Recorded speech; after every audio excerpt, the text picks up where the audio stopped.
ये मैंने क्या कर दिया? मेरा हस्त गुरुदेव पर उठ गया।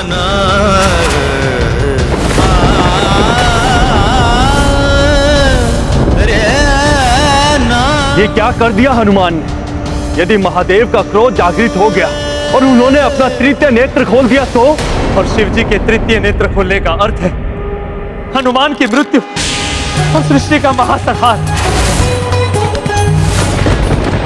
मेरे प्रहार से भोले बाबा इतने क्रोधित हो जाएंगे, ये तो मैंने सोचा ही नहीं था। युद्ध का परिणाम कभी कभी इतना अनर्थकारी होता है कि उसकी कल्पना भी नहीं की जा सकती, और जब उसका परिणाम सामने आता है तो तब तक बहुत विलंब हो चुका होता है। भोले बाबा मुझे जो भी दंड देंगे हनुमान को सहर्ष स्वीकार होगा।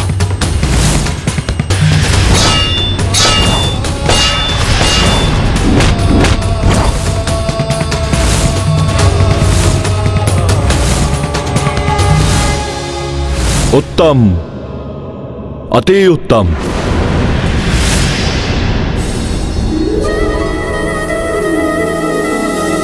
मेरे प्रभु को क्या हो गया? क्रोध के स्थान पर मुस्कान।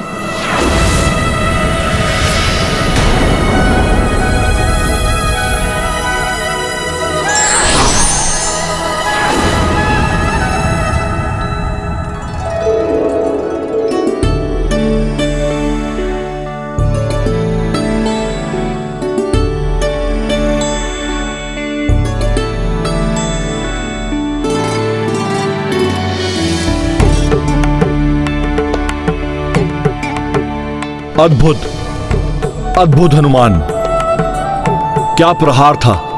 तुम्हारे इसी बल को बाहर लाने के लिए मैं बार बार कह रहा था। प्रथम बार मेरे जैसे किसी योद्धा से सामना होने का आभास हुआ है मुझे। अब गर्व है मुझे अपने शिष्य हनुमान पर। प्रसन्न हुए हम तुमसे। गुरुदेव की प्रसन्नता शिष्य को शक्ति एवं ऊर्जा से भर देती है भोले बाबा। हनुमान, जो मुझे प्रसन्न कर देता है, चाहे तप से या सदाचरण से या किसी दक्षता से, वो मेरे वरदान का अधिकारी हो जाता है। ये महादेव क्या करने जा रहे हैं? मेरे शत्रु को वरदान? अर्थात मेरी पराजय या मेरी मृत्यु? नहीं नहीं, मेरे महादेव मेरे साथ ऐसा नहीं कर सकते। कहो हनुमान, क्या वरदान चाहिए तुम्हें? एक नहीं, 2 वरदान मांग लो। एक तो अपने पिता को अपने शौर्य प्रदर्शन से प्रसन्न करने का वर, और द्वितीय गुरु से प्राप्त शिक्षा के सदुपयोग का वर। ये तो अकल्पनीय घटना घटित हुई है। प्रचंड क्रोध की ज्वाला के स्थान पर वरदान की शीतल वर्षा। अच्छा है, अनर्थ का भय टल गया, युद्ध समाप्त हो गया। किंतु स्मरण रहे, युद्ध रोकने के अतिरिक्त कोई भी अन्य वर मांग सकते हो, क्योंकि युद्ध के लिए मैं अपने भक्त के प्रति वचनबद्ध हूं।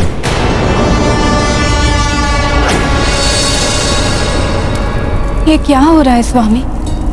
कभी महादेव और हनुमान के मध्य गुरु शिष्य की मर्यादा दिखाई देती, तो कभी पिता पुत्र का प्रेम, तो कभी शत्रु भाव। वरदान भी एक नहीं 2, और ये युद्ध भी नहीं रोकेंगे। प्रिय, इस समय महादेव पिता, गुरुवर और भगवान तीनों हैं। पिता पुत्र के किसी कार्य से प्रसन्न होता है तो पुत्र को वरदान देता है।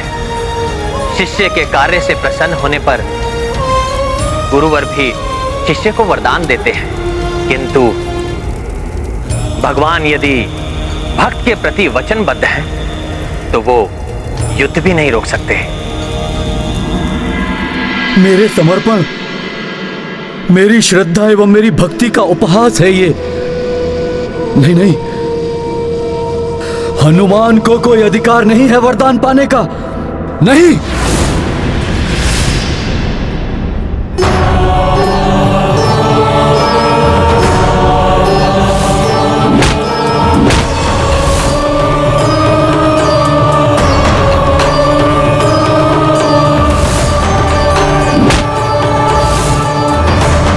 क्या सोच रहे हो पुत्र हनुमान?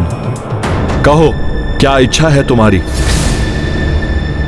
प्रभु, यदि आप सत्य में ही मुझे वरदान देना चाहते हैं तो पुष्कल को जीवित करने एवं राम काज में घायल हुए सैनिकों आदि के उपचार करने का मुझे उपाय बताइए। हनुमान, वरदान तो तुम स्वयं के लिए मांग सकते हो, फिर तुम इसे किसी अन्य के लिए व्यर्थ क्यों कर रहे हो? भोले बाबा, भक्त को यदि भगवान मिल जाएं, तो उसे और क्या चाहिए?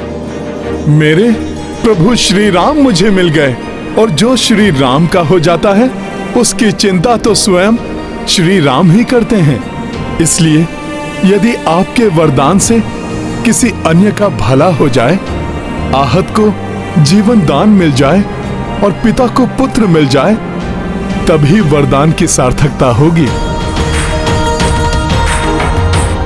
परोपकार, विनम्रता और निस्वार्थ भावना, इन्हीं गुणों ने तो तुम्हें श्रेष्ठ भक्त बनाया है हनुमान। यदि यही तुम्हारी प्रथम कामना है तो इसका उपाय साधारण ही है, जो तुम स्वयं भी जानते हो।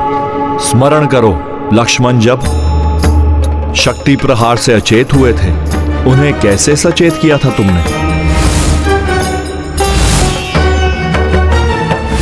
संजीवनी बूटी।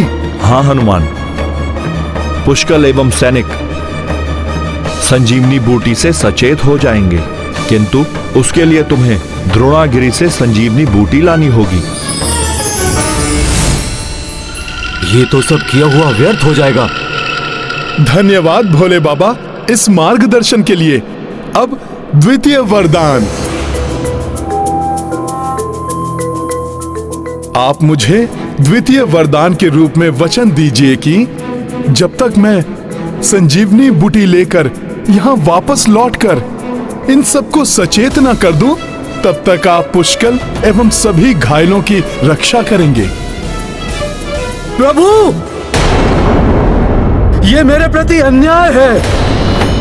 आप युद्ध करते करते वरदान कैसे देने लगे? न्याय अन्याय की परिभाषा में ना ही पड़े तो उचित होगा।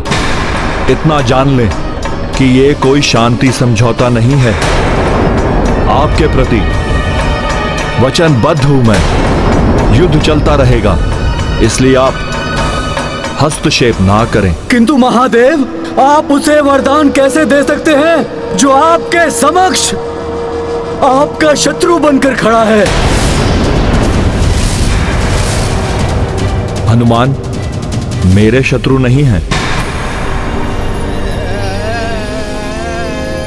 और ना ही इनकी ये राम सेना। प्रभु, बस ये प्रतिद्वंदी है इस युद्ध में, अन्य तो सभी मेरे पुत्र हैं। किंतु हनुमान मेरे पुत्र, मेरे शिष्य एवं मेरे भक्त भी हैं। तुमने मुझे भक्ति से प्रसन्न किया और हनुमान ने मुझे शक्ति से प्रसन्न किया है, और जो मुझे प्रसन्न करे उसे मुझसे वरदान पाने का अधिकार है।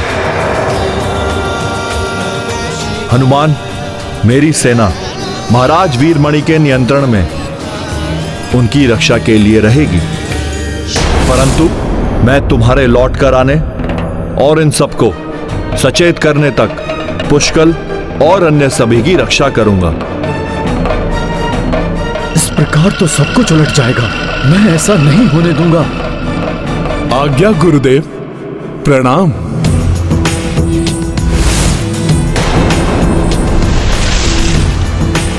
जय श्री राम। ये धर्म की, हनुमान की प्रथम विजय। माता पार्वती भी प्रसन्न हो गई होंगी। पुत्र हनुमान, तुम्हारी माता के दिए हुए संस्कारों ने ही तुम्हें गर्व करने योग्य बनाया है। मुझे पुत्र हनुमान पर पूर्ण विश्वास है। वो किसी को कोई हानि नहीं पहुंचने देंगे। वो सबको सचेत एवं स्वस्थ कर देंगे। ये शांति कुछ ही समय के लिए है। महादेव ने पूर्णतः युद्ध नहीं रोका है। जैसे ही हनुमान सबको स्वस्थ कर देंगे, महादेव पुनः महाराज वीरमणि के पक्ष में खड़े हो जाएंगे। मैंने महादेव को बुलाया और महादेव? नहीं नहीं नहीं।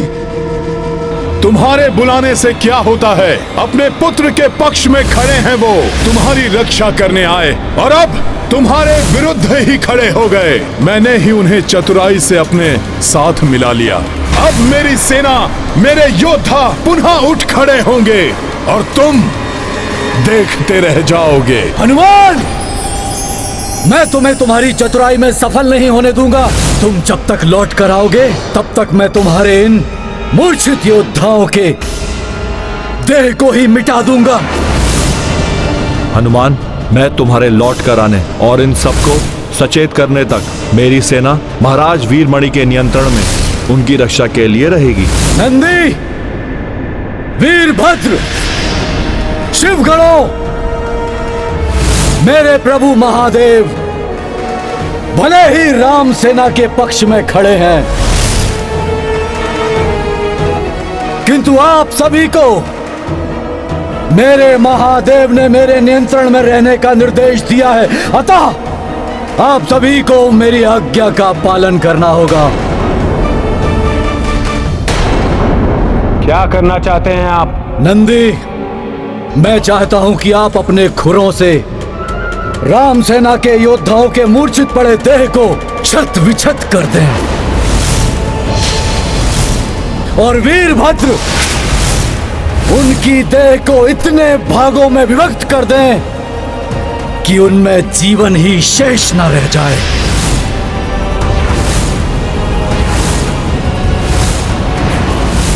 और आप प्रेतगणों उनकी विभाजित देहों को भक्षण कर जाए ताकि पुनः कोई जीवित ना हो। किंतु यह सब उस वानर हनुमान के लौटने से पूर्व हो जाना चाहिए।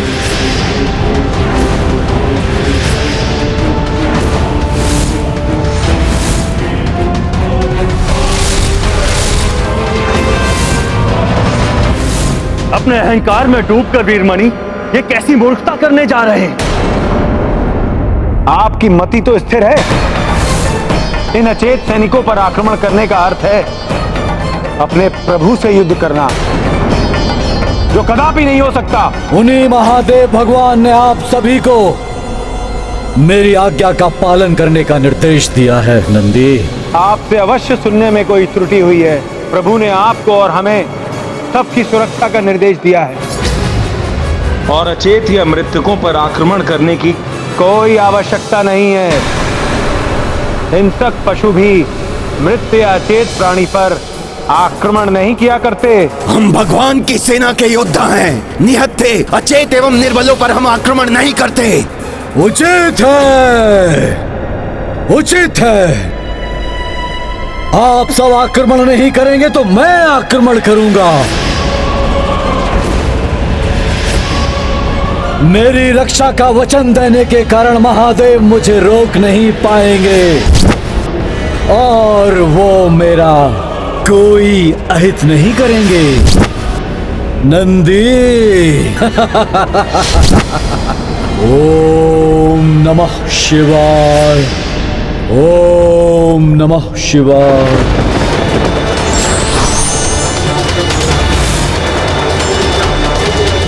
हनुमान के लौटने से पूर्व भी मैं इन्हें अग्नि में भस्म कर दूंगा। कुछ नहीं मिलेगा हनुमान को।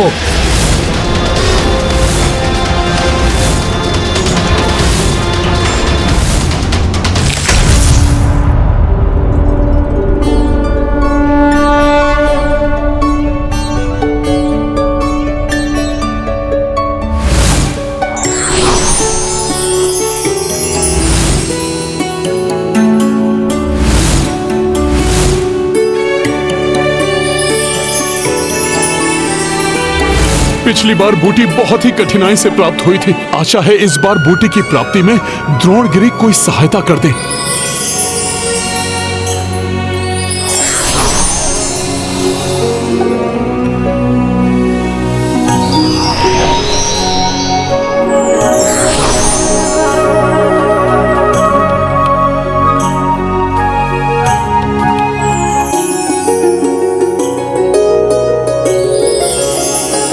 आपने स्वयं ही मुझे संजीवनी बूटी प्रदान कर दी।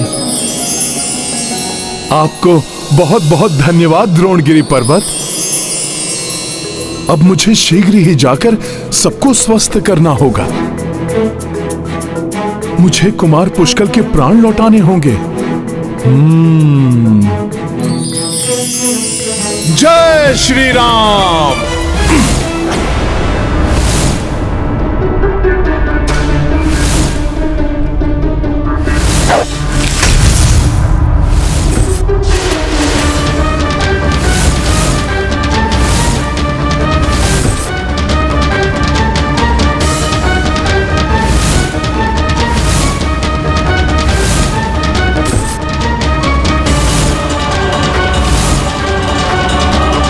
आग्नेयास्त्र का संधान कर रहे हैं वीरमणि।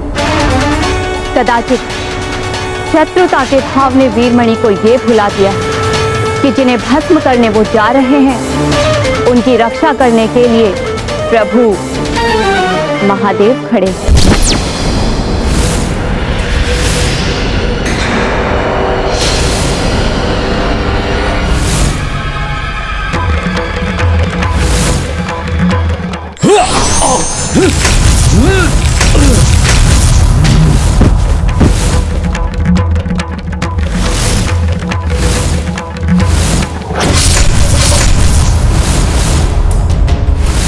वीरमणि, हनुमान के अतिरिक्त मेरे प्रहार को संभालने की क्षमता तुम में तो क्या किसी में भी नहीं होगी। तुम मेरे भक्त हो इसलिए जीवित हो, अन्यथा तुम्हें इस दुस्साहस का दंड मिल गया होता।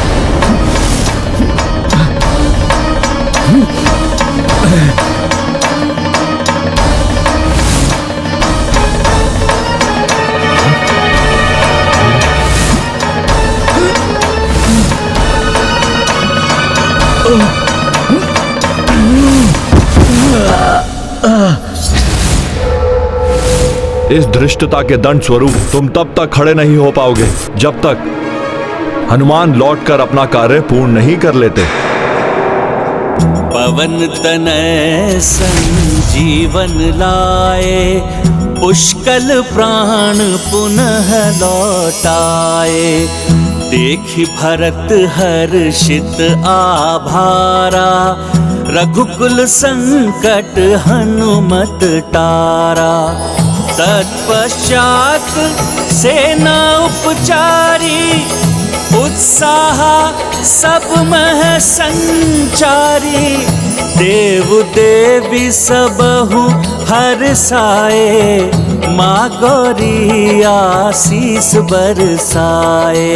महाबली हनुमत की रुचिकर लीला राम भगत की। जय जय जय रघुनंदन राम, जय जय जय महाबली हनुमान। जय जय जय रघुनंदन राम, जय जय जय महाबली हनुमान। आपको शत शत नमन भोले बाबा।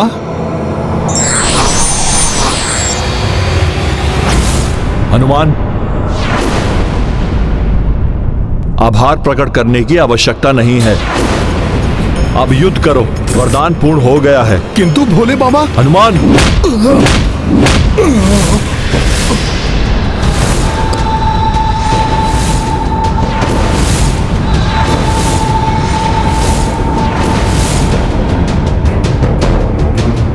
हर हर महादेव।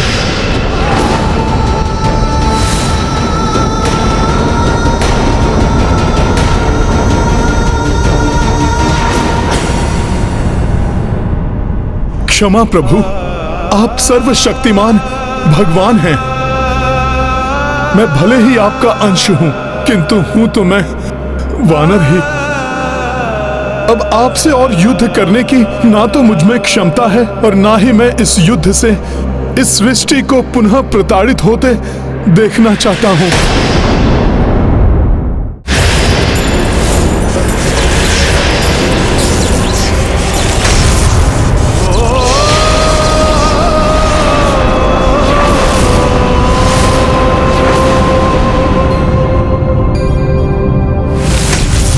योद्धा हो तुम, कायर एवं निर्बलों की भांति बातें मत करो।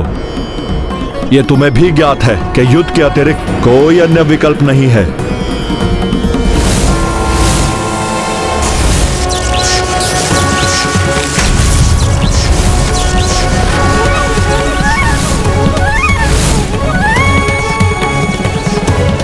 ठीक नहीं हो रहा है हनुमान जी के साथ। मुझे ज्ञात है भोले बाबा, युद्ध के अलावा कोई विकल्प नहीं है, किंतु आप तो भगवान हैं।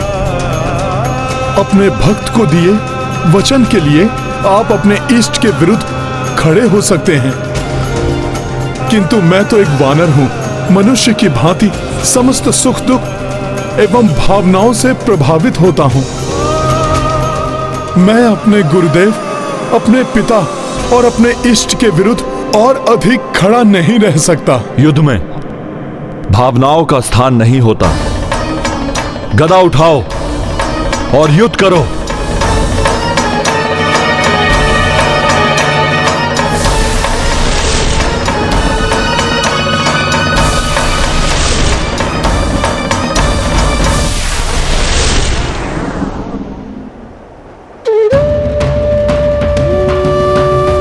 पहले भी आपके विरुद्ध मैंने शस्त्र उठाकर बहुत बड़ी भूल की थी। अब भले ही मेरे प्राण चले जाएं, किंतु मैं अब आपके विरुद्ध शस्त्र नहीं उठाऊंगा।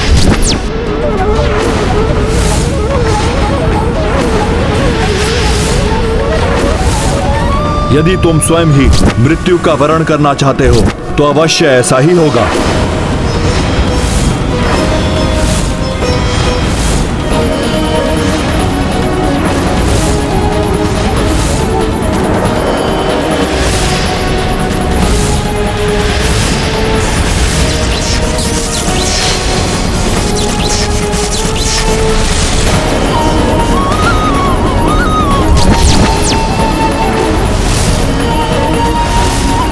हनुमान जी को कुछ नहीं होने दूंगा मैं। यदि इसके लिए मुझे शिव जी पर ब्रह्मास्त्र का भी प्रयोग करना पड़े तो करूंगा मैं।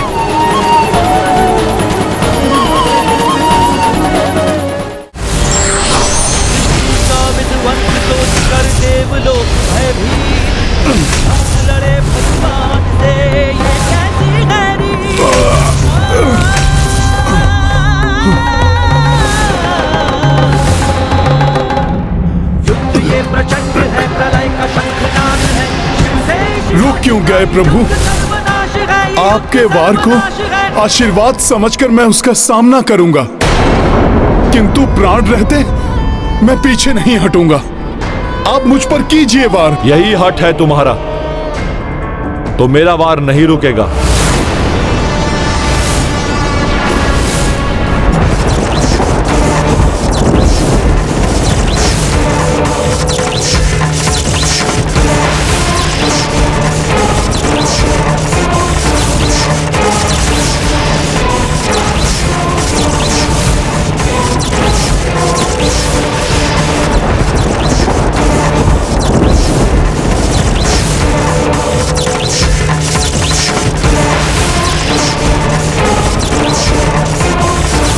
महादेव के प्रहार का ना तो उत्तर दे रहे हैं और ना ही प्रतिरोध कर रहे हैं। फिर भी महादेव निरंतर वार किए ही जा रहे हैं। मैं राम सेना का सेनापति शत्रुघ्न ये और नहीं होने दूंगा। तुम समझ गए हो कि युद्ध के अतिरिक्त कोई और विकल्प नहीं है। उचित है, खड़े हो जाओ और युद्ध करो।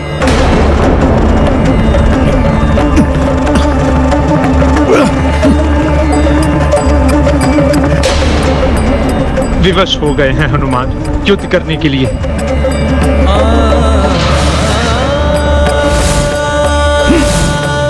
ये हनुमान जी कहां जा रहे हैं? प्रभु, अब आप प्रहार कीजिए। अब आपके प्रहार से किसी को कोई क्षति नहीं पहुंचेगी।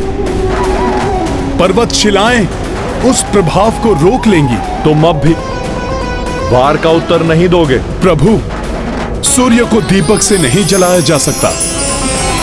कुछ बूंदें सागर में बाढ़ नहीं ला सकती। आप एक विशाल वृक्ष हैं तो मैं एक तृण मात्र हूं। एक तृण वृक्ष का क्या अहित कर सकता है? उचित है, पराजय स्वीकार कर लो और समाप्त करो युद्ध को। मेरी पराजय मेरे प्रभु की पराजय होगी। प्रभु भक्ति मुझे ऐसा नहीं करने देगी। सृष्टि का विध्वंस सोच कर देवलोक भयभीत, लड़े भगवान से, ये कैसी गैरी। तो अब इस युद्ध को मैं ही समाप्त करता हूं। महादेव अपने त्रिशूल में महाशक्ति का आह्वान कर रहे हैं। प्राणघातक हो सकती है ये। संसार के संकट मोचन महासंकट, कहीं हनुमान के प्राण। हनुमान जी का कोई अहित नहीं होना चाहिए।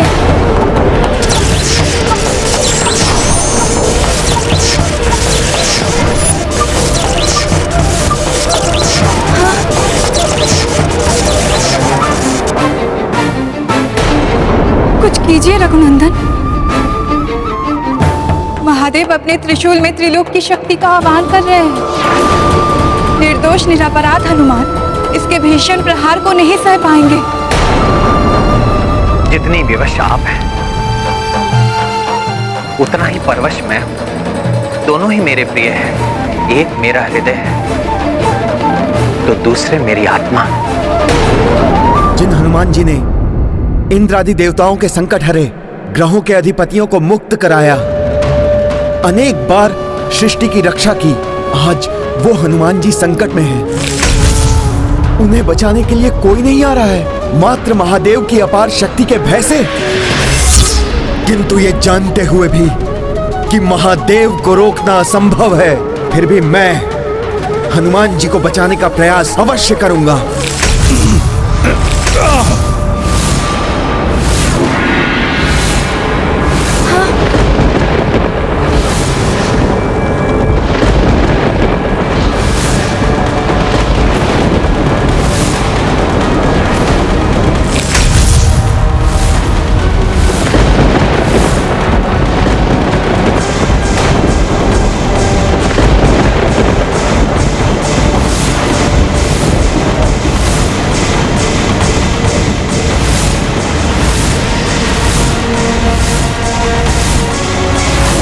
प्रकृति में विचलन, आकाश में उठते मेघों के बवंडर,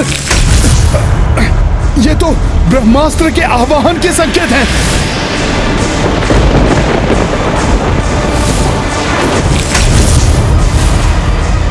शत्रुघ्न भैया ब्रह्मास्त्र का आह्वान कर रहे हैं।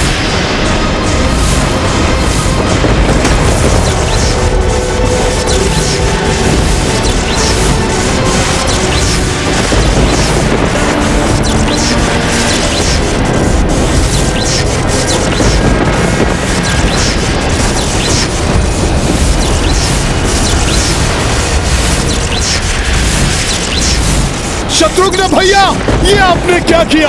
आपको ब्रह्मास्त्र का आवाहन नहीं करना चाहिए था। ब्रह्मास्त्र, वो भी महादेव के विरुद्ध? एक महाशक्ति के विरुद्ध दूसरी महाशक्ति। विनाश और मात्र विनाश ही होना था इस युद्ध का परिणाम। और ये विनाश देखते रहेंगे हम सब मूक दर्शक बने। शत्रुघ्न भैया, आप ऐसा मत कीजिए। आप ब्रह्मास्त्र को रोक लीजिए। ब्रह्मास्त्र से मात्र भीषण विनाश ही होगा। भैया, मिट जाएगा ये संसार। होने दीजिए विनाश, मिट जाने दीजिए संसार को। ऐसे संसार का क्या अर्थ है जहां आप जैसे भक्त शिरोमणि के अंत के लिए एक अन्य भक्त हट किए हुए है। एक भगवान अपने निरपराध पुत्र के, एक गुरुदेव अपने निर्दोष शिष्य के प्राण लेने के लिए तत्पर है। ऐसे संसार का मिट जाना ही उचित है। शत्रुघ्न भैया, आवेश में आकर बहुत बड़ी भूल कर बैठेंगे आप, जिसकी भरपाई कभी भी संभव नहीं हो पाएगी। आप मेरी विनती सुनिए भैया, आप ब्रह्मास्त्र मत चलाइए। जैसे भगवान शिव को नहीं रोका जा सकता, उसी प्रकार शत्रुघ्न को भी नहीं रोका जा सकता।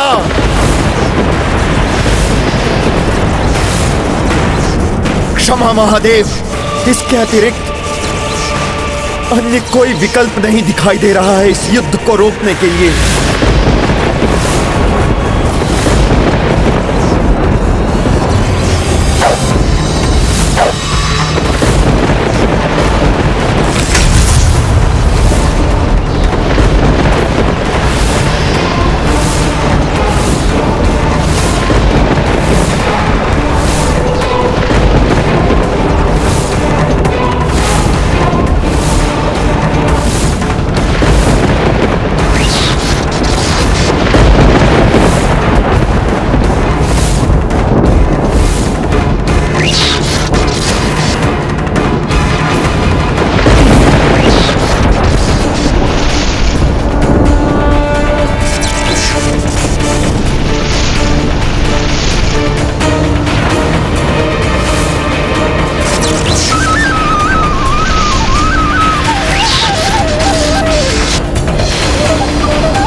ब्रह्मास्त्र रूपी महासंकट का सामना कैसे करेंगे संकट मोचन हनुमान?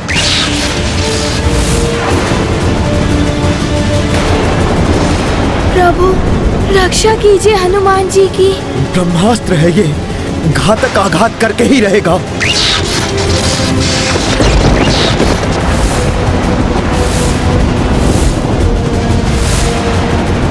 कैसी व्यवस्था है, ब्रह्मास्त्र होने पर भी मैं इसे रोक नहीं सकता।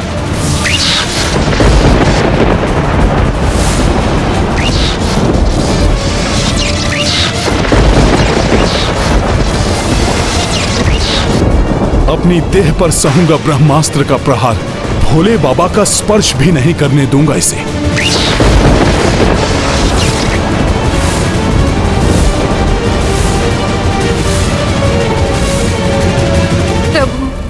ये कैसी परीक्षा है हनुमान की? महादेव के प्रहारों को सहन करने वाला हनुमान अब महादेव पर किए गए वार को अपने ऊपर लेने के लिए प्रस्तुत हो गया है।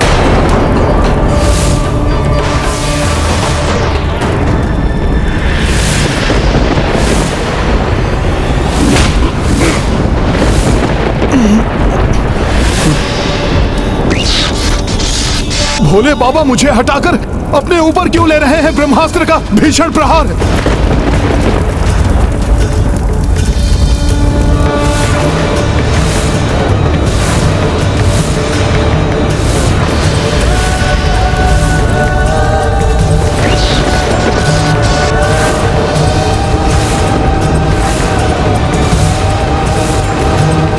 प्रभु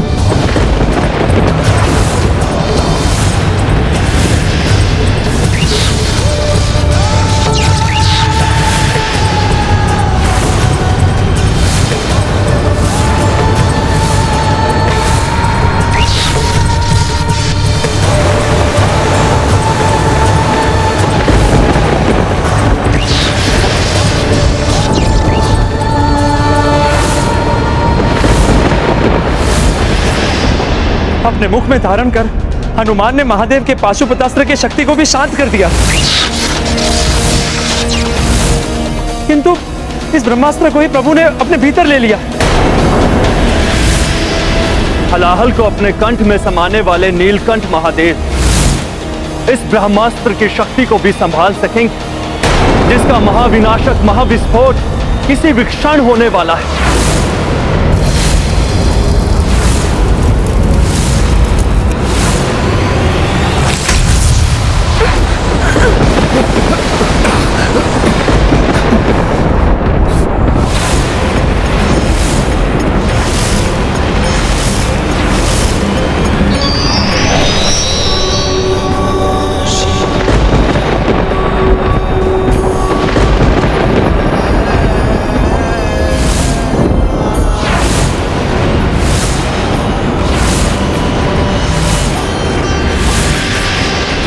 अद्भुत! प्रभु महादेव ने नटराज रूप धारण कर ब्रह्मास्त्र के प्रभाव को भी सह लिया। जय जय महादेव, जय जय शिव शंकर, जय जय नटराज।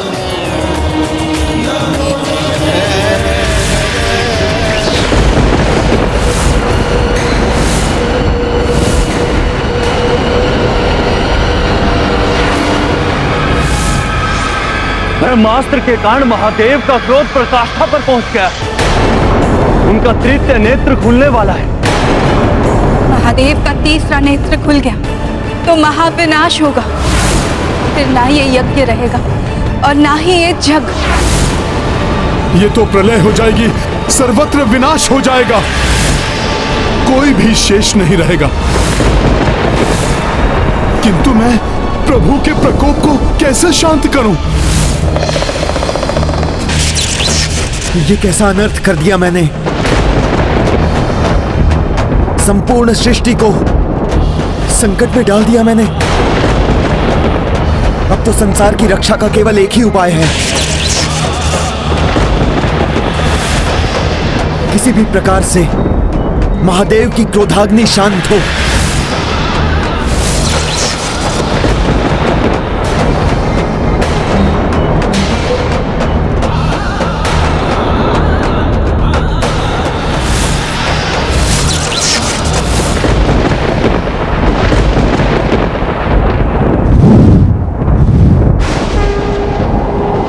प्रभु शांत हो जाइए। आपका तीसरा नेत्र खुल गया तो असमय प्रलय हो जाएगी। निर्दोष निर्बल मनुष्य और जीव जंतुओं का संहार हो जाएगा। भोले बाबा, आप ये अनर्थ मत होने दीजिए। शांत हो जाइए भोले बाबा।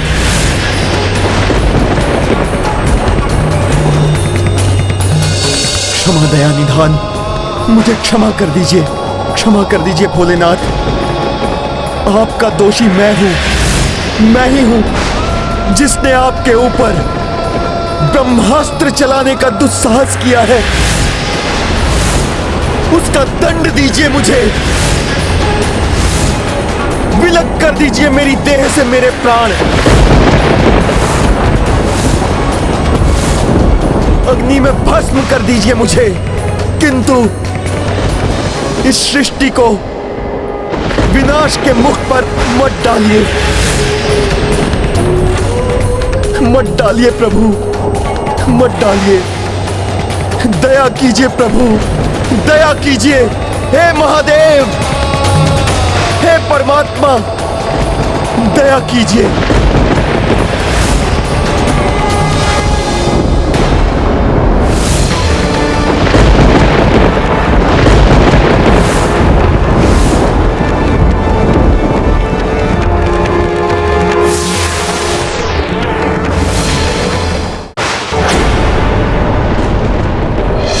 कर्पूरगौरं करुणावतारं संसारसारं भुजगेन्द्रहारम्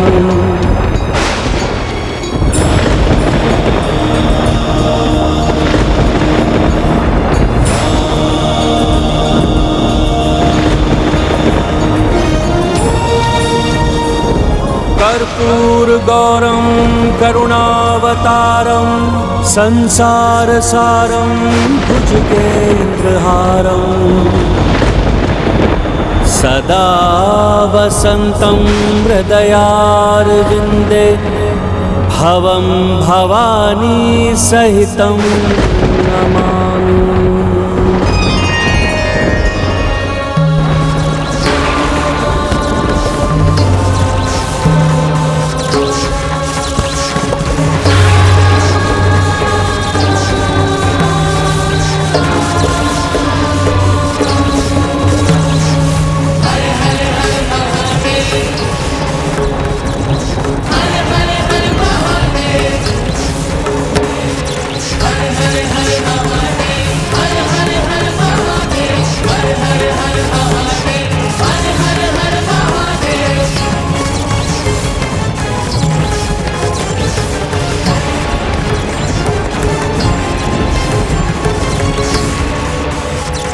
जटाटवीगलज्जलप्रवाह पावितस्थले कलेवलम्ब्य लम्बितां भुजङ्गतुङ्गमालिकाम्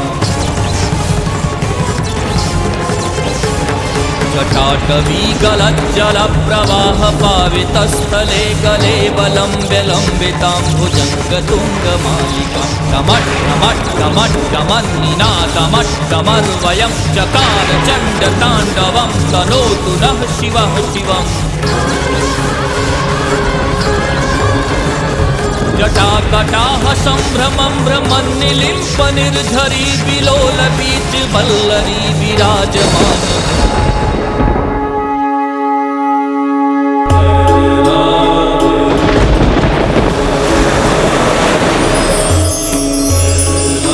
प्रभु श्री राम, आपने स्वयं यहाँ आकर मुझे धन्य कर दिया। धन्य तो मैं हुआ हूं आपके दर्शन पाकर। हे प्रभु, हे परमात्मा, देवों के देव महादेव,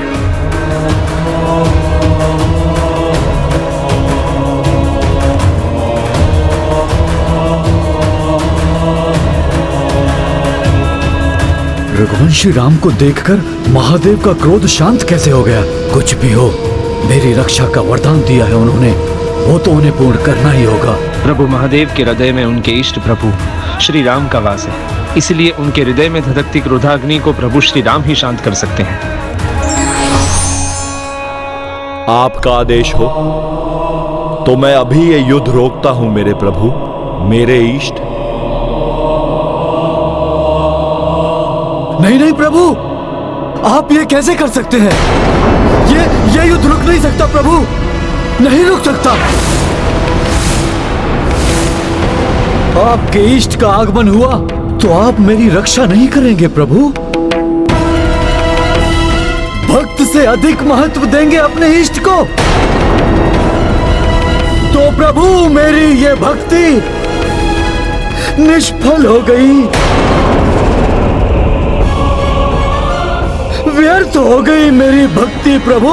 आपकी भक्ति व्यर्थ नहीं हुई महाराज वीरमणि, मैं तो आपके ही साथ था, अब भी हूं।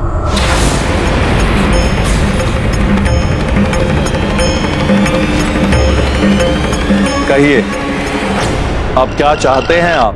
प्रभु, आपके समक्ष खड़े रघुवंशी के अश्वमेध यज्ञ के अश्व का अंत कर दीजिए। अश्व के अंत के साथ साथ अंत होगा इनका अश्वमेध यज्ञ। तब ये युद्ध स्वतः समाप्त हो जाएगा प्रभु। अवश्य करूंगा, किंतु तब जब आप मुझे दिखाएंगे कि रघुनंदन श्री राम है कहां, जिनके अश्वमेध यज्ञ की अश्व की बात कर रहे हैं आप।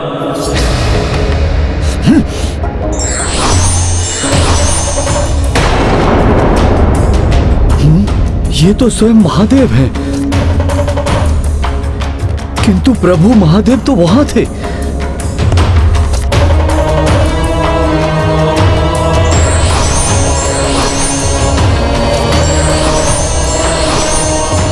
ये क्या कोई दृष्टि दोष है मेरा? प्रभु महादेव को उस रघुवंशी और उस वानर से पृथक नहीं कर पा रहा हूं।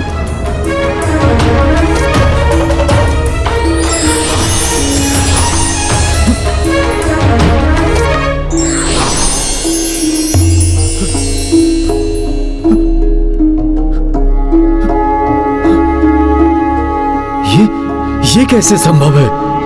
अपना अहंकार त्याग कर भक्ति की दृष्टि से देखेंगे महाराज वीरमणि, तो यही पाएंगे कि आपके प्रभु श्री राम ही के प्रभु शिव हैं और शिव ही राम हैं।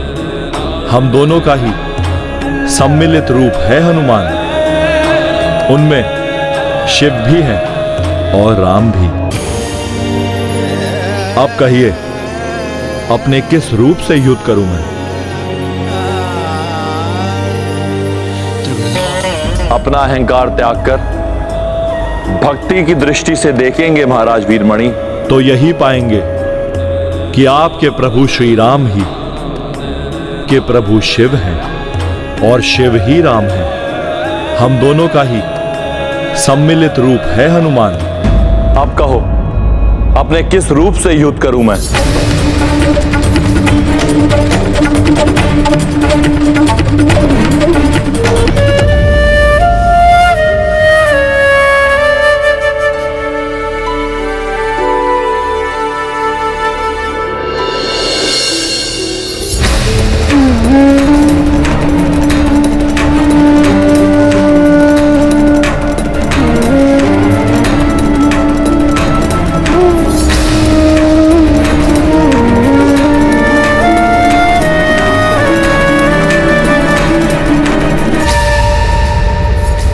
प्रभु, मुझे क्षमा कर दीजिए, मुझसे बहुत बड़ी भूल हो गई।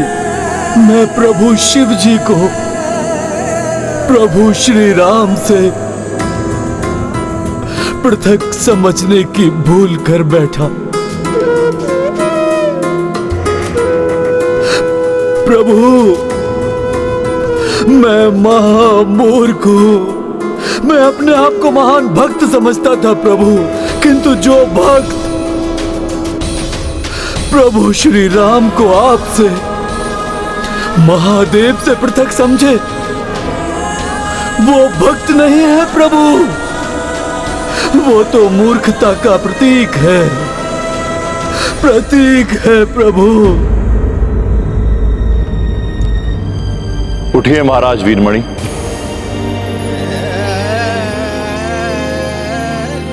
समझिए इस रहस्य को।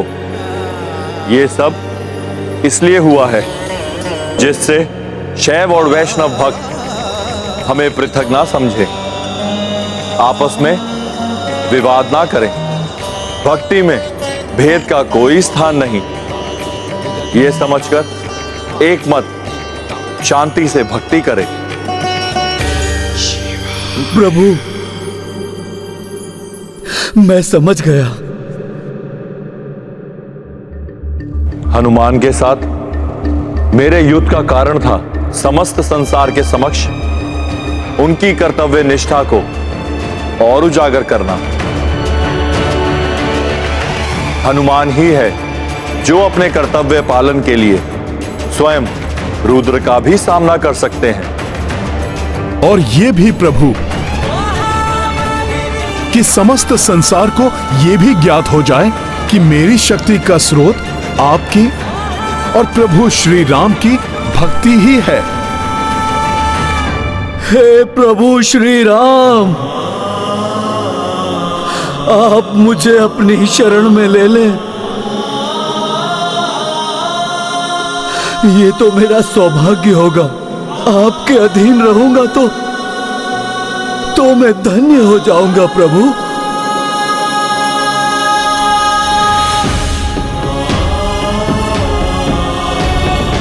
प्रभु श्री राम,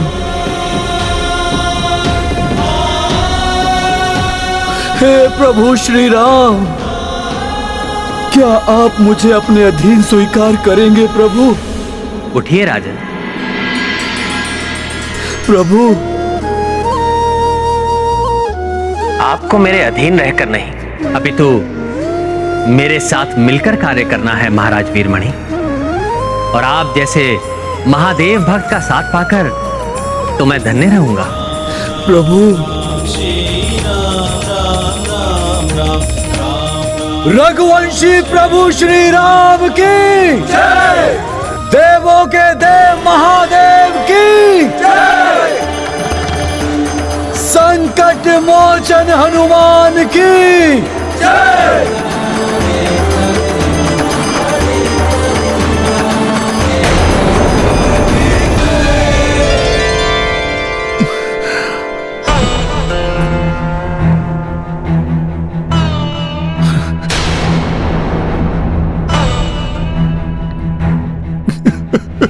ये हनुमान को अचानक क्या हो गया? क्या हुआ हनुमान जी? आप विलाप क्यों कर रहे हैं? प्रभु श्री राम, प्रभु आपको स्वयं यहाँ आकर यज्ञ संपन्न होने के पूर्व वहां से नहीं उठने का वचन भंग करना पड़ा आपको, क्योंकि मैं यज्ञ के अश्व और सेना को सुरक्षित रखने का वचन नहीं निभा पाया। आपके कार्य में असफल हुआ हूं मैं। प्रभु, आप इसका अत्यंत कठोर दंड दीजिए मुझे। मेरे प्राण हर लीजिए प्रभु आप। प्रभु मेरे प्राण हर लीजिए।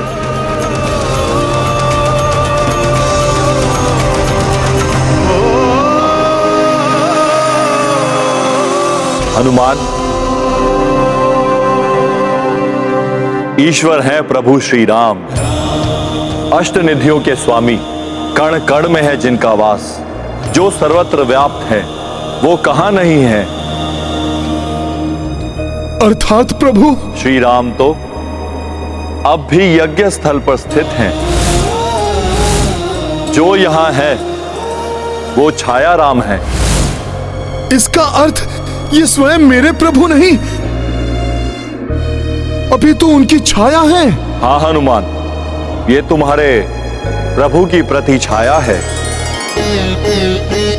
अपने वचन के प्रति प्रतिबद्ध दृढ़ता से उसे निभाने वाले श्री राम को तो उनके इसी गुण के लिए संसार सदैव स्मरण करेगा। मैं तुम्हारे संकल्प को खंडित कैसे कर सकता था हनुमान? यदि मैं स्वयं यहां आ जाता तो तुम अपने कार्य में असफल हो जाते। प्रभु, अपने भक्त की पीड़ा को आप अपनी पीड़ा समझते हैं, इसीलिए कहीं आप मुझे मेरी पीड़ा से मुक्त कराने के लिए, भक्त को उसके अपराध बोध से मुक्त कराने के लिए असत्य तो नहीं कह रहे हैं ना मेरे प्रभु? अपने नेत्र बंद कर अपने अंतर चक्षुओं से स्वयं देख लो हनुमान।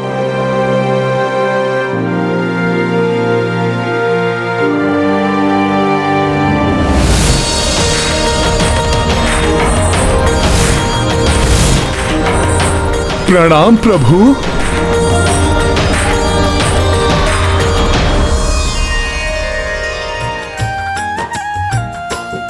सिया राम राम जय राम राम, सिया राम राम जय राम राम, सिया राम राम जय राम राम,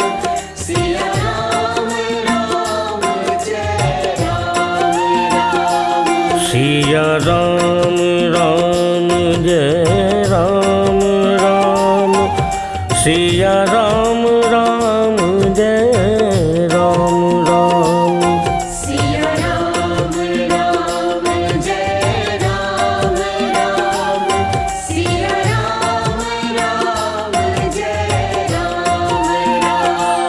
सिया राम राम जय राम राम, सिया राम राम जय राम राम, सिया राम राम जय राम राम, सिया राम राम जय राम राम, सिया राम राम जय राम राम।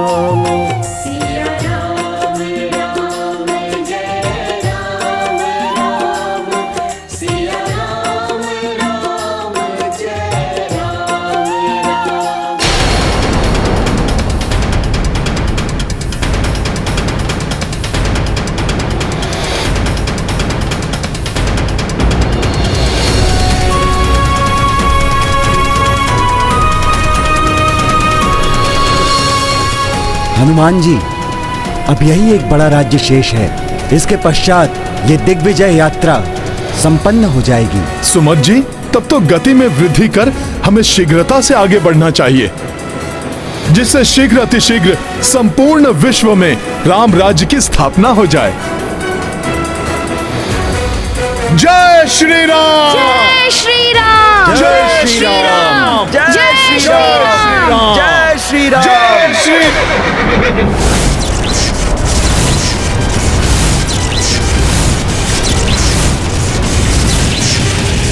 अश्व को बांधने का दुस्साहस किसने किया?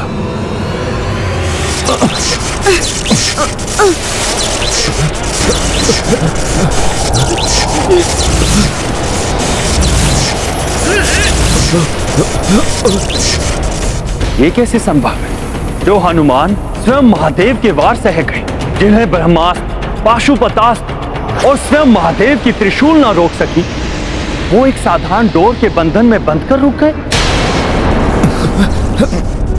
ये कैसा बंधन है जिससे हनुमान जी भी मुक्त नहीं हो पा रहे?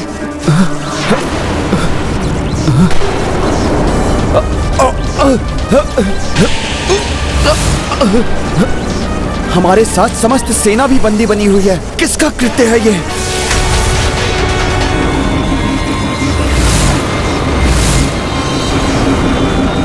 कुछ स्पष्ट नहीं दिखाई दे रहा है।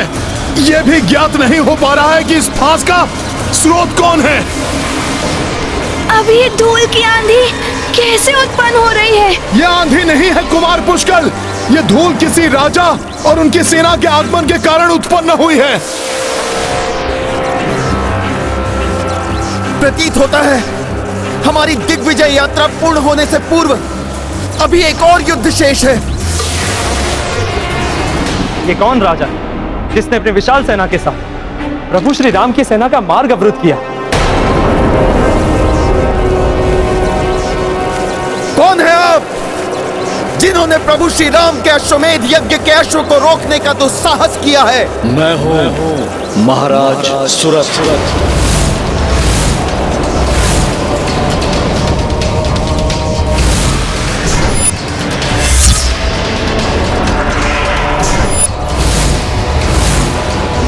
मैंने ही बंदी बनाया है आप सभी को।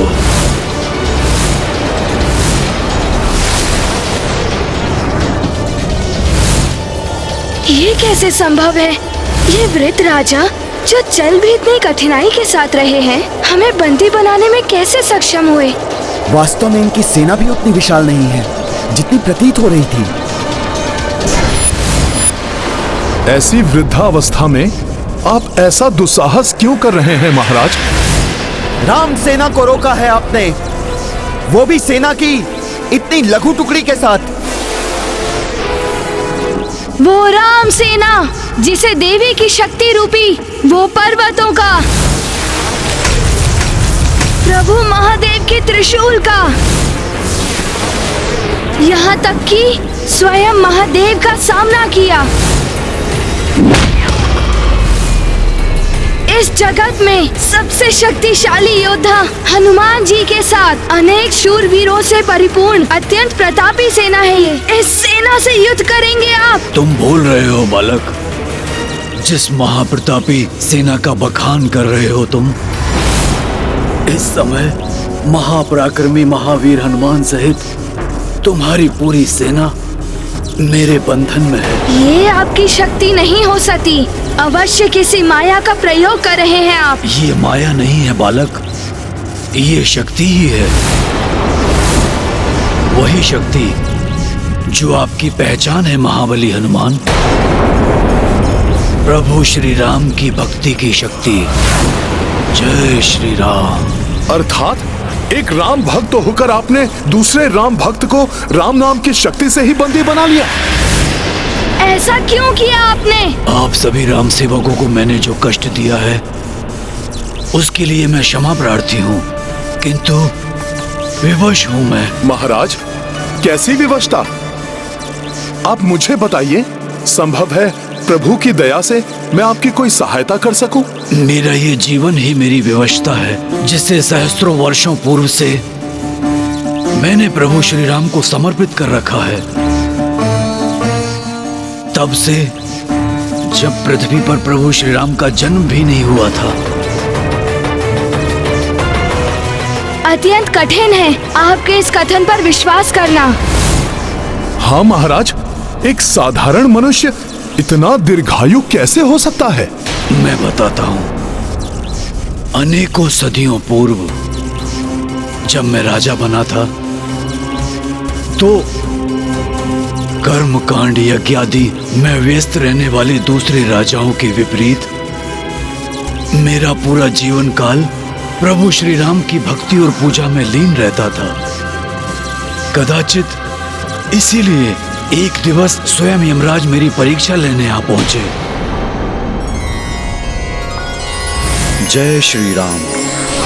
राम श्री राम, राम श्री राम, राम राम राम, राम श्री राम, राम श्री राम, राम राम राम, राम श्री राम, राम श्री राम, राम श्री राम, राम श्री राम। राजन,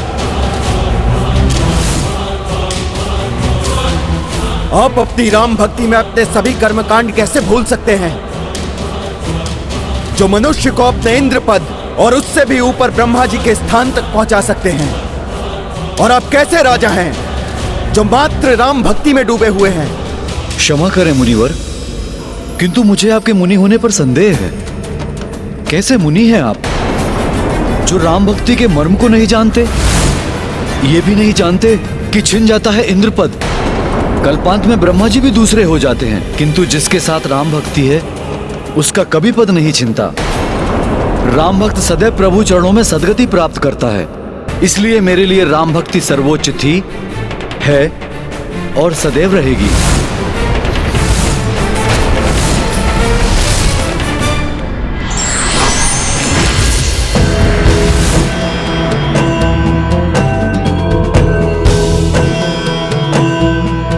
प्रणाम यमराज जी। राजा सुरथ, हम आपकी राम भक्ति देखकर प्रसन्न हुए। हम आपको आशीर्वाद स्वरूप वरदान देना चाहते हैं। कहिए, क्या वरदान चाहिए आपको? मुझे तो मात्र एक ही वरदान चाहिए कि अपनी मृत्यु से पूर्व अपने प्रभु के राम अवतार श्री राम का दर्शन कर सकूं और वो स्वयं मेरे राज्य में पधार कर मेरे राज्य को कृतार्थ कर सकें।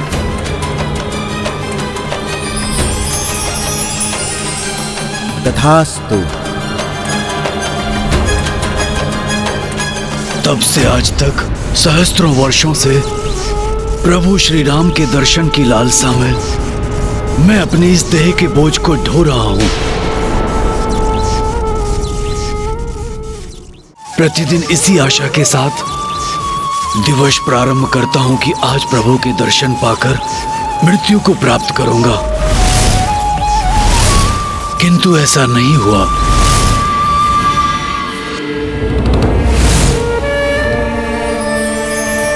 जय श्री राम। कई वर्ष बीत गए।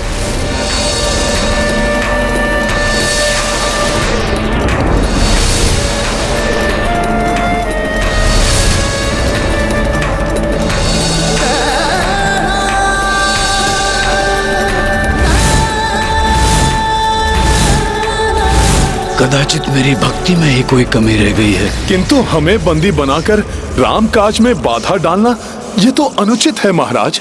अनुचित है तो भी अब मैं कुछ करने में असमर्थ हूँ। अब ये राम नाम का बंधन तो प्रभु श्री राम के स्पर्श से ही खुलेगा। प्रभु श्री राम को यहाँ आना ही होगा और राम भक्त हनुमान आप बुलाएंगे उन्हें यहाँ। प्रतीक्षा करते करते क्लांत हो गया हूँ मैं। वृद्ध देह को ढोने का कष्ट आप नहीं समझेंगे महाबली हनुमान। असहनीय हो गया है अब ये कष्ट। शीघ्र इससे मुक्त होना चाहता हूँ। हे महानतम राम भक्त हनुमान, इस तुच्छ राम भक्त की सहायता कीजिए।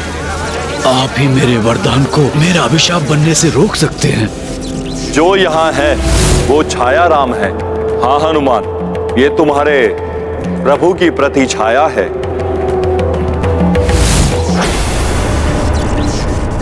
मैं आपकी पीड़ा समझता हूं। मैं आपकी सहायता करने का प्रयास अवश्य करूंगा।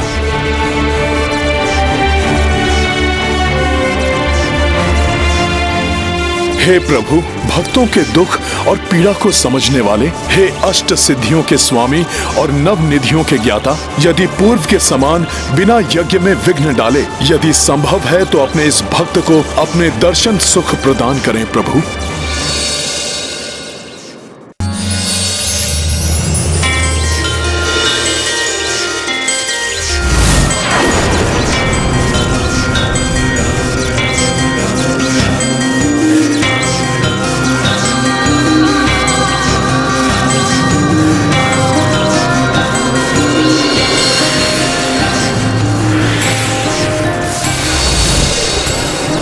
मैं तो आपके दर्शन के पश्चात मृत्यु की कामना करता था प्रभु।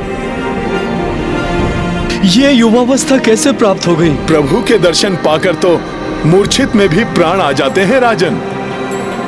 फिर आपके प्राणों को कोई क्षति कैसे पहुंच सकती थी भला? आप जैसे भक्त के बिना राम राज्य कैसे संभव है राजन? राम राज्य के प्रचार के लिए अभी आपको और जीवित रहना है।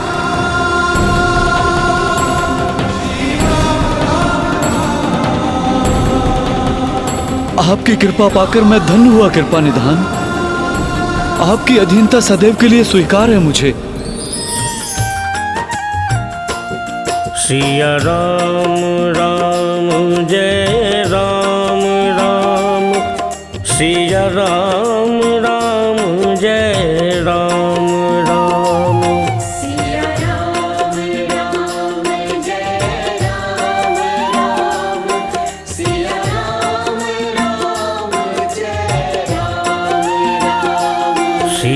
राम राम जय राम राम, सिया राम राम जय राम राम, सिया राम राम जय राम राम, सिया राम राम जय राम राम, सिया राम राम जय राम राम, सिया राम राम जय राम राम, सिया राम राम जय राम राम,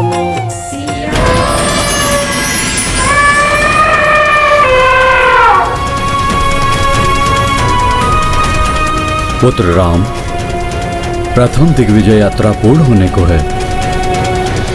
भ्राता लक्ष्मण, भरत, यज्ञ पूर्ण आहुति एवं हनुमान सहित सेना के स्वागत के समस्त प्रबंध शीघ्र कीजिए। स्वामी, हनुमान एवं उनके साथ अन्य योद्धाओं और सेना ने राम काज को पूर्ण करने का संकल्प पूर्ण कर ही लिया।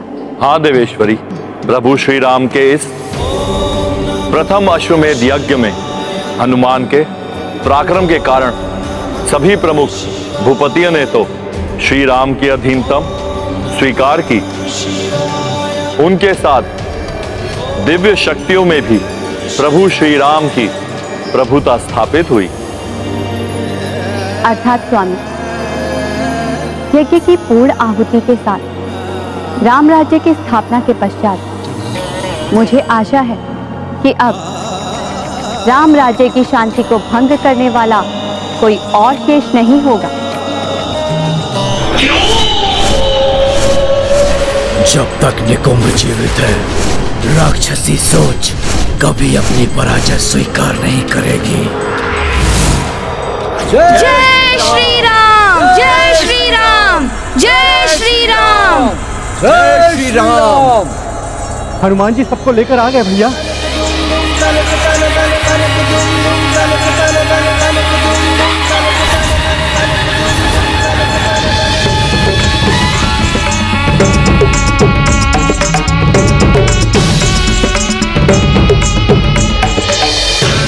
प्रभु श्री राम की, प्रभु श्री राम की, प्रभु श्री राम की, प्रभु श्री राम की।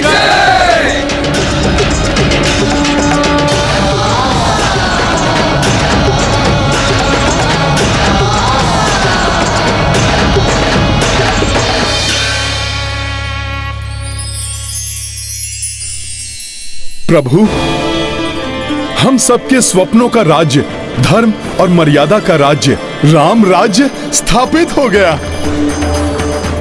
श्री राम राज्य की, श्री रामचंद्र की, श्री राम राज्य की। सिया राम राम जय राम राम, सिया राम राम जय राम राम,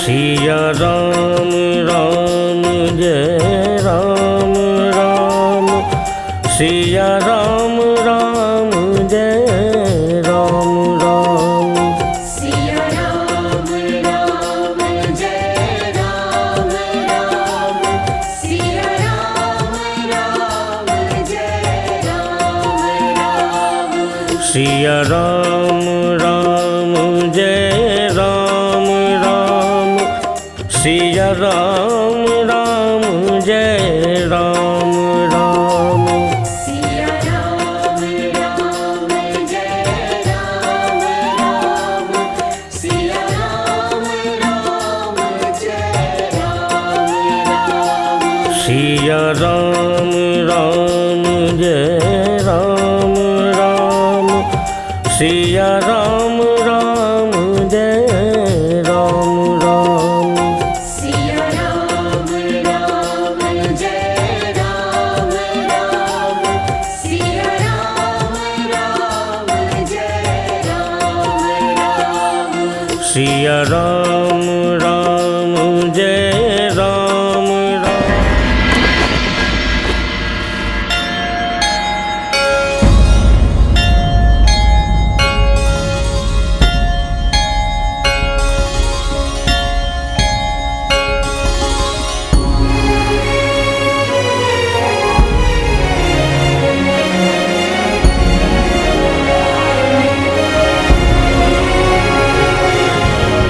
महाराज राम, आज से आप चक्रवर्ती सम्राट हुए।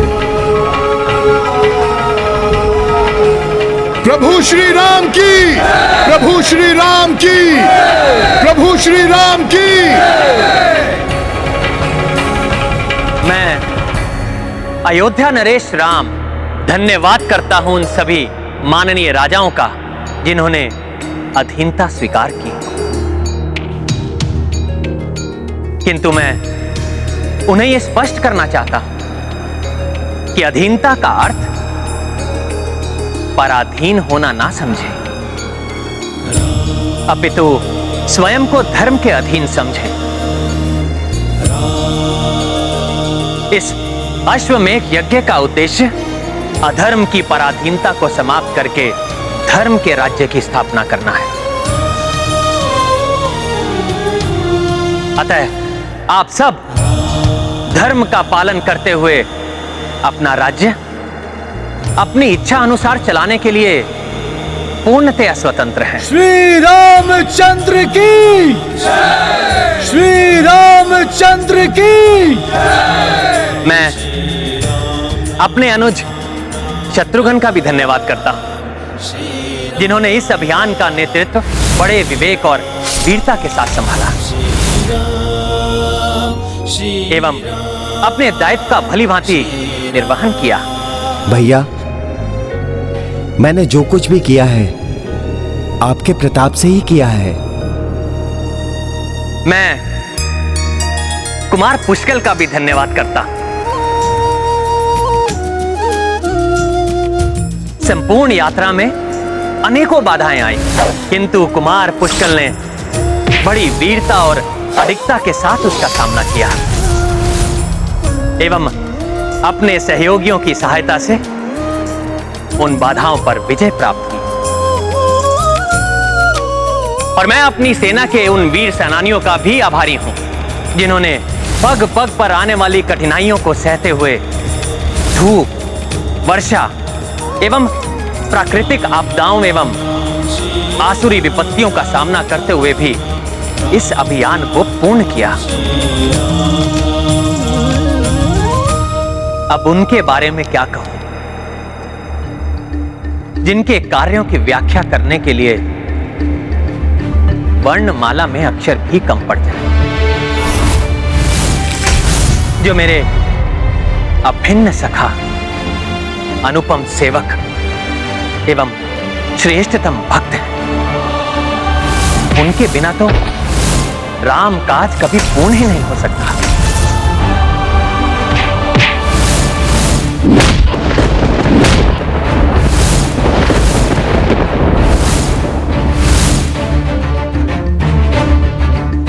सत्य कहूं तो उनके बिना मैं भी पूर्ण नहीं हो सकता। राम बिना हनुमान अधूरे, हनुमान बिना श्री राम। मेरे परम प्रिय मित्र केसरी नंदन आंजनेय हनुमान, आंजनेय हनुमान।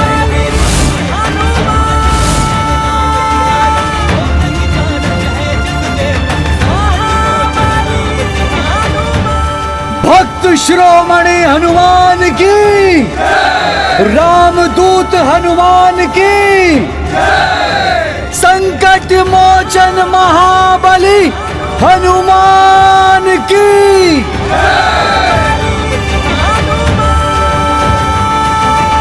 प्रभु, इस तुच्छ सेवक का इतना मान।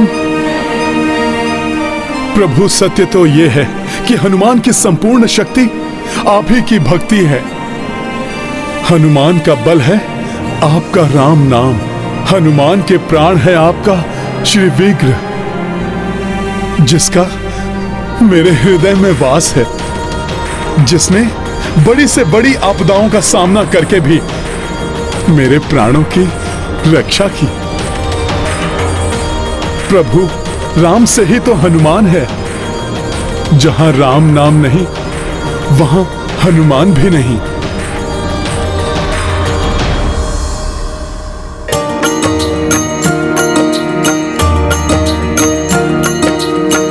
राम बिना कपि जो कछु नाही, सोई हनुमत बिन रघुराई। महावीरा सम भक्त न भूपर,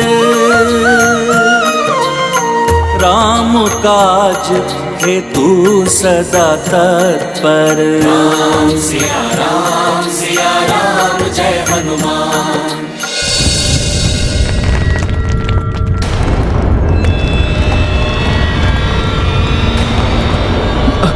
ये क्या हो रहा है? जैसे धरती डगमगा रही है। अकस्मात भूकंपन। अकस्माती यहाँ ये भूचाल क्यों आने लगा? हमने पूर्ण पवित्रता और विधि विधान से चक्रवर्ती सम्राट का राज तिलक किया है, फिर ये प्राकृतिक आपदा कैसे आने लगी? गुरुदेव वशिष्ठ, मुझे तो ये प्राकृतिक आपदा नहीं, कुछ और ही प्रतीत हो रही है। मैं अभी बाहर जाकर देखता हूं कि इस भूकंपन का केंद्र कहां है और वहां क्या हो रहा है।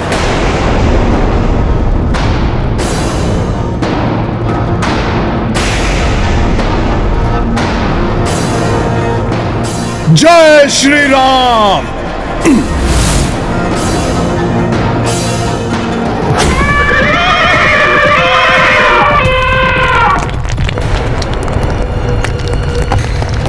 प्रतीत हो रहा है यही है भूकंपन का केंद्र।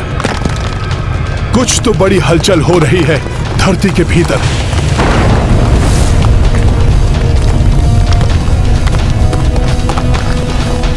क्या हुआ हनुमान जी? क्या है यहाँ? कहीं कोई आसुर शक्ति तो नहीं जो पाताल लोक से यहाँ चली आई? कुछ तो है लक्ष्मण भैया जो बाहर आने को आतुर है।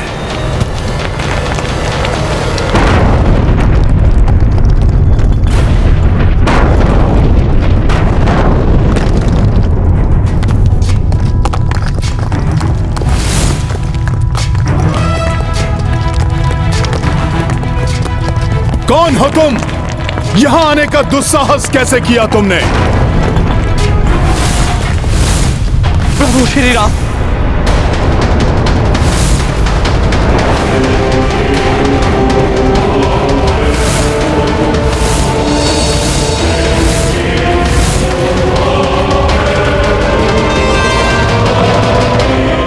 विभीषण जी। विभीषण जी, आपको इस प्रकार यहाँ आने की क्या आवश्यकता पड़ गई? हे संकट मोचन, हे महाबली, मुझे शीघ्र प्रभु श्री राम के पास ले चलिए।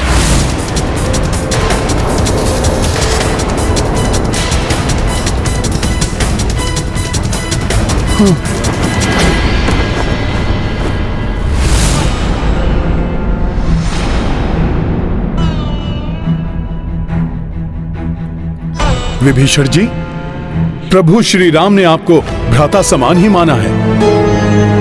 आप प्रभु के श्रेष्ठ भक्त भी हैं, फिर आपको प्रभु से कैसा संकोच? विभीषण जी, आपकी जो भी दुविधा है शीश उठाकर निसंकोच कहिए। जो राजा अपनी प्रजा को संकट में छोड़कर चला आया हो, उसका शीश कैसे उठ सकता है?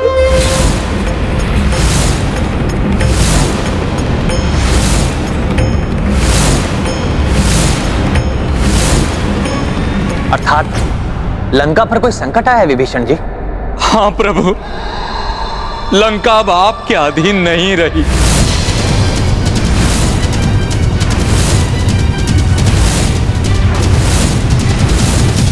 अब वहां धर्म का नहीं, पाप का पुनः राज्य शुरू हो गया है। ये कैसे हुआ? क्या हुआ? स्पष्ट बताइए विभीषण जी। प्रभु, कुंभकर्ण के पुत्र निकुंभ ने राज्य हथिया लिया है और मुझे। निकुंभ ने?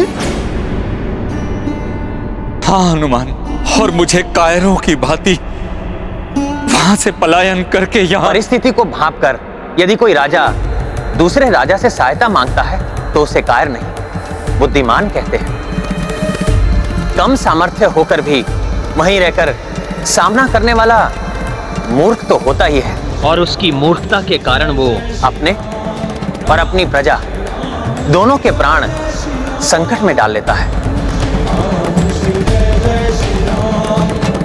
किंतु निकुंभ ये कैसे कर सकता है? उसे तो हनुमान जी ने युद्ध में मार दिया था और अंतरिक्ष की अतल गहराइयों में फेंक दिया था। निकुंभ को वरदान प्राप्त है कि वो किसी भी प्रकार मृत्यु को प्राप्त नहीं हो सकता। जब तक उसका शीश उसके धड़ से विलग ना हो जाए तब तक वो बार बार अधिशक्तिशाली बनकर सामने आएगा। उसकी माता ने भी उसकी सहायता की। उसकी माता अर्थात कुंभकर्ण की पत्नी? हाँ हनुमान, अपनी माता के उकसाने पर वो सीधे लंका चला आया। उसकी माता भी उसके साथ थी।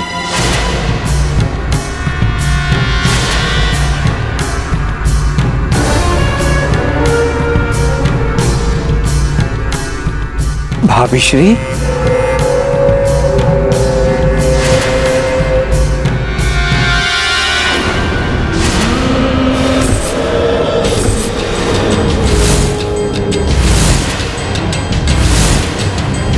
क्या हुआ? इस राज सिंहासन के वास्तविक अधिकारी महाबली निकुंभ को देखकर भयभीत हो गए। द्रोही काका विभीषण,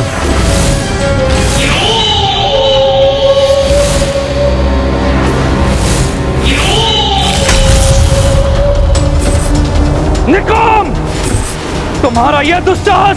सैनिकों, बंदी बना लो इसे।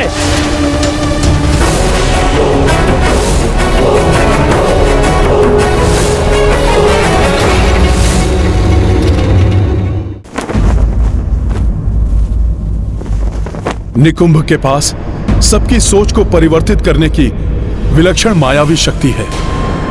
वो इसी शक्ति से संसार में राक्षसी सोच का विस्तार करना चाहता है। महाराज सुमद के राज में तो उसने अपनी इस शक्ति से सबको ही निद्रा मग्न कर दिया था। मैं भी शीघ्र ही समझ गया था कि उसने अपनी माया से सबकी बुद्धि को भ्रमित कर दिया। अतः मैंने शीघ्र ही अपनी तलवार निकाली, किंतु उसने अपनी मायावी शक्ति से मुझे निहत्था कर दिया और बार बार मायावी शक्ति का प्रहार किया।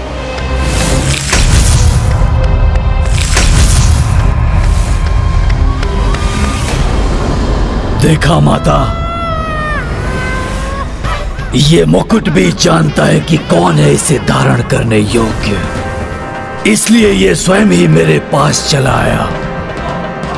पाप का विस्तार हो, अधर्म की जय हो।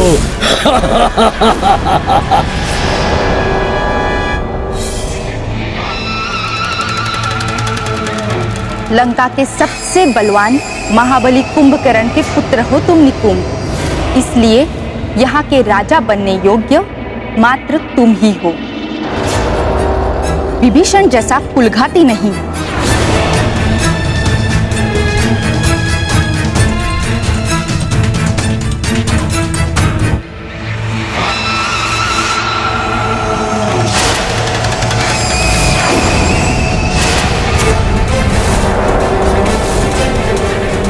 निकुंभ, विभीषण गुप्त मार्ग से भाग निकला है। यदि वो पुनः राम से जा मिला तो अनर्थ हो जाएगा। मैं तो आपकी शरण में सुरक्षित हूं प्रभु, किंतु लंका में निकुंभ न जाने क्या क्या मेरी परिवार और प्रजा पर अत्याचार करेगा।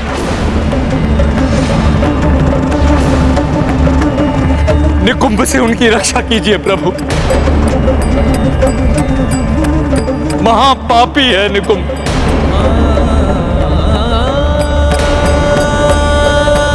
विभीषण जी, प्रभु श्री राम की शरण में आने वाले का सदैव ही कल्याण होता है। प्रभु उस पापी को दंड अवश्य ही देंगे। आप चिंता ना करें विभीषण जी, मैं स्वयं अपने भ्राताओं के साथ और हनुमान को साथ लेकर आपके साथ लंका चलूंगा और आपको आपका राज्य वापस दिलवाऊंगा।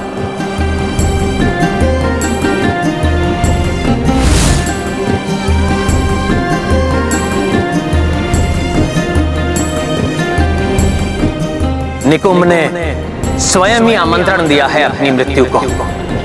लंका में आकर, लंका में आकर, लंका में आकर।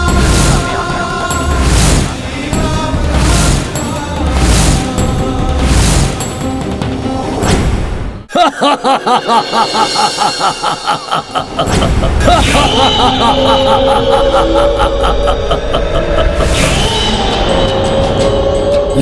राक्षसों की थी और सदैव रहेगी। राक्षसों का संहारक राम हमारा शत्रु है। उसकी अधीनता हम कैसे स्वीकार कर सकते हैं? कभी नहीं।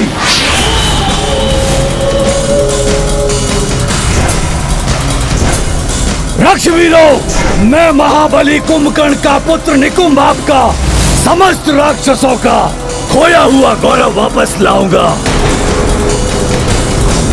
किंतु ये तभी संभव होगा जब आप सब मेरा साथ देंगे। बोलिए, देंगे मेरा साथ? हाँ हमें राम स्वीकार नहीं।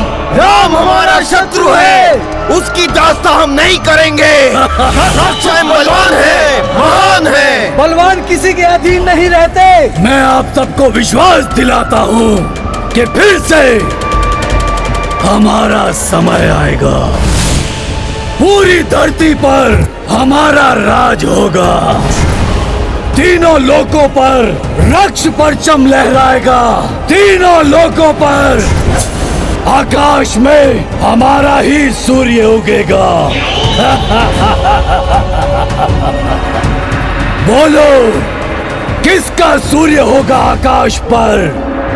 किसका सूर्य होगा आकाश पर? ये क्या अकस्मात ये अंधकार?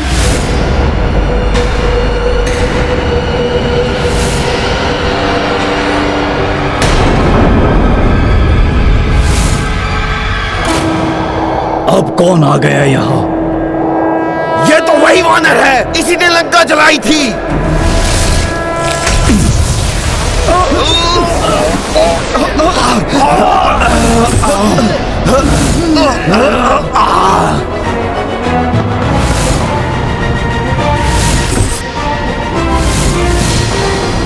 हनुमान,